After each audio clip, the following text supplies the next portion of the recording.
Marvel Comics' Eternals are an ancient cosmic race who live on Saturn's moon Titan. If Marvel Studios embraces all the cosmos-spanning wonder of the group's comic book appearances in the upcoming Eternals movie, viewers have some Technicolor treats in store. Here's the lowdown on the Eternals.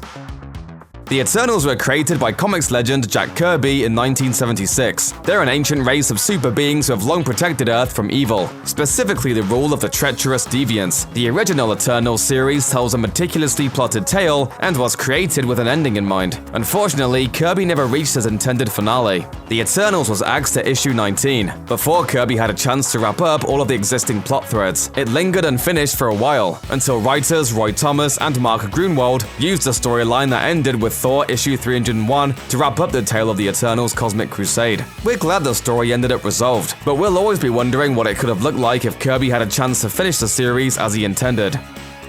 While their name was on the cover, the Eternals arguably weren't the breakout stars of their own book. That was the Celestials, the space gods that created the Eternals, the Deviants, and it turns out, pretty much all sentient life in the Marvel Universe. The Celestials were an example of Kirby building on an idea he'd explored in other comics. They were a step past Galactus, who he and Stan had created in Fantastic Four, a massive humanoid that was essentially a living force of nature with ties to the origins of the universe.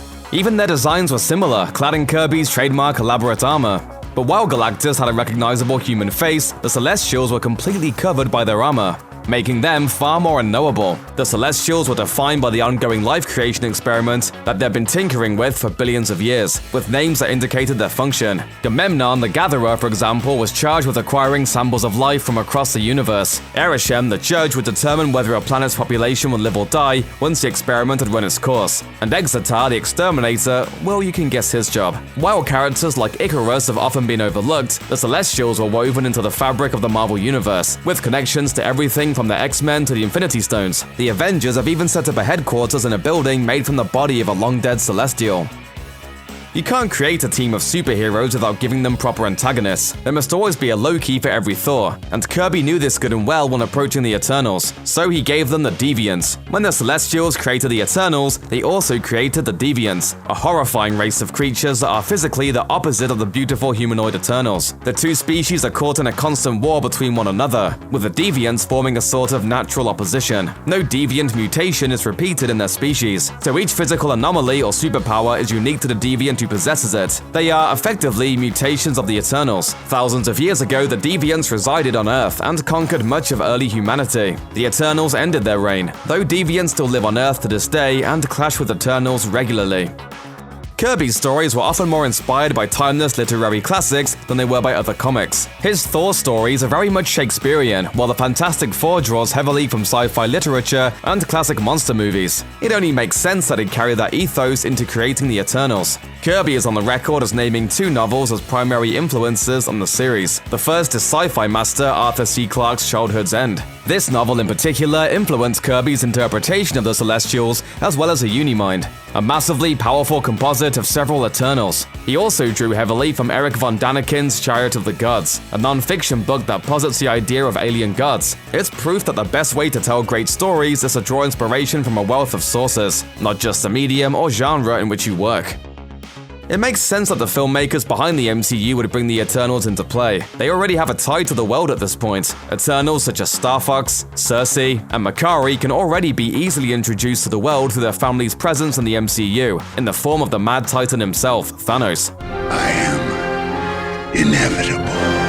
Thanos is perhaps the most famous of the Eternals. While he wasn't introduced in the original Kirby series, Jim Starlin, the creator of Thanos, designed him as an extension of their world. Thanos is a deviant child of an eternal mother and father, a being born into a world that instantly rejected him. His mother was so disgusted with him from birth that she tried to kill him as a child. His traumatic childhood only furthered his fascination with death, which eventually led to him becoming the Mad Titan. While he's very rarely associated with the Eternals directly these days, he's very much a product of their society.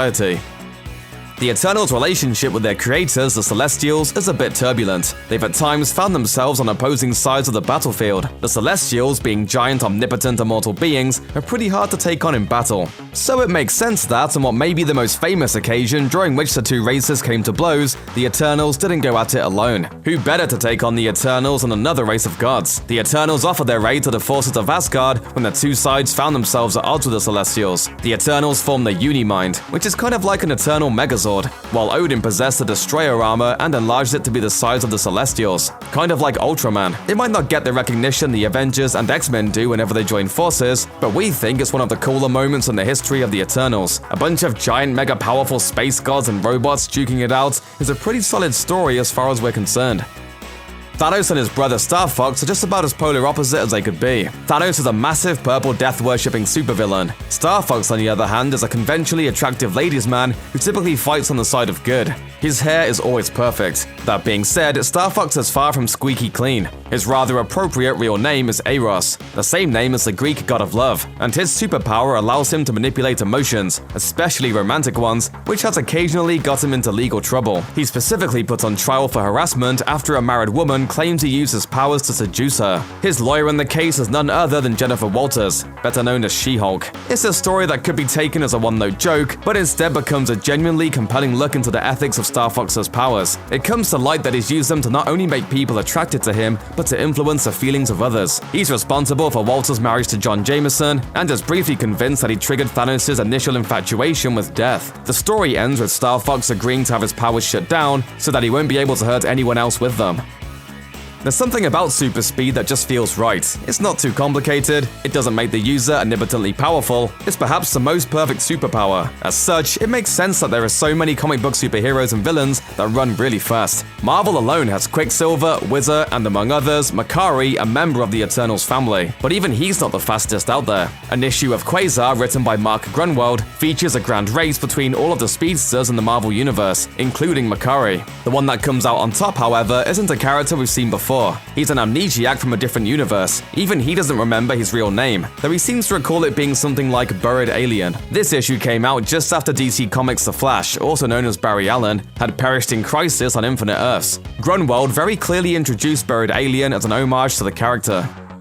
The Eternals generally keep to themselves. Their stories are often pretty contained and don't bleed out into the rest of the Marvel Universe. But there are exceptions to every rule, and the Eternal known as Sersi is one of them. Sersi is pretty largely integrated into the world of Marvel. She can cast illusions, has super strength, and has the ability to teleport. Sersi was, for a time, even a member of the Avengers. She joined at the invitation of none other than Captain America. Her decision to join the team at the time is just as motivated by her desire to do good as it is by her infatuation with the Star-Spangled Avenger, which she's harbored for quite some time. Her tenure on the team came to a close in the 1990s. She has since aided the team on occasion, and while she's yet to properly woo Cap, we're sure she's not done trying.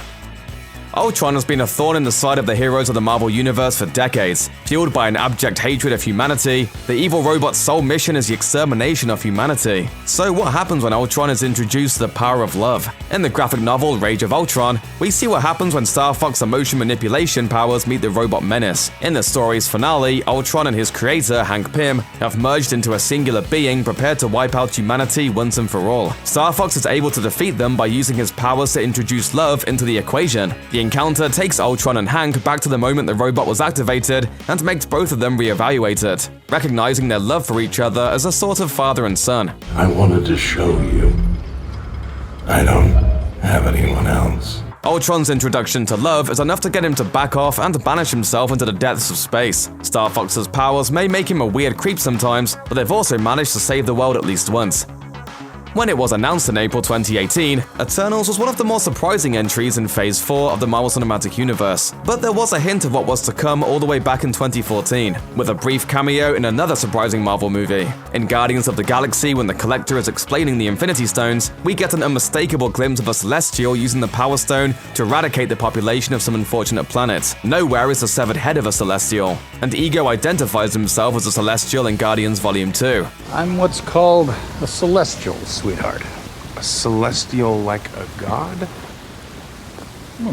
Small G, son. 5 years after that first glimpse of the eons-long saga of Eternals, Deviants, and Celestials, we finally got a better idea of what we can expect when Eternals hits the screen in 2020. At Marvel's panel at San Diego Comic-Con, fans were introduced to the main cast. Everybody, big round of applause to the Eternals! Interestingly enough, while the movie was originally billed as focusing on Icarus and Sersi, the latter character was absent from the announcement. Instead, we were introduced to Richard Madden, best known as Robb Stark from Game of Thrones as Icarus, Angelina Jolie as Cena, Salma Hayek as Ajak, stand-up comedian and Academy Award-nominated screenwriter Kumail Nanjiani as Kingo, former Miss Deaf America and Walking Dead actress Lauren Ridloff as Makkari, Atlanta's Brian Tyree Henry as Phastos, Korean megastar Don Lee as Gilgamesh, and Leah McHugh as Sprite. As for the plot, no details have been released just yet, but if the Celestials are out there obliterating planets, someone should probably deal with that. Check out one of our newest videos right here, plus even more Looper videos about Marvel superheroes are coming soon. Subscribe to our YouTube channel and hit the bell so you don't miss a single one.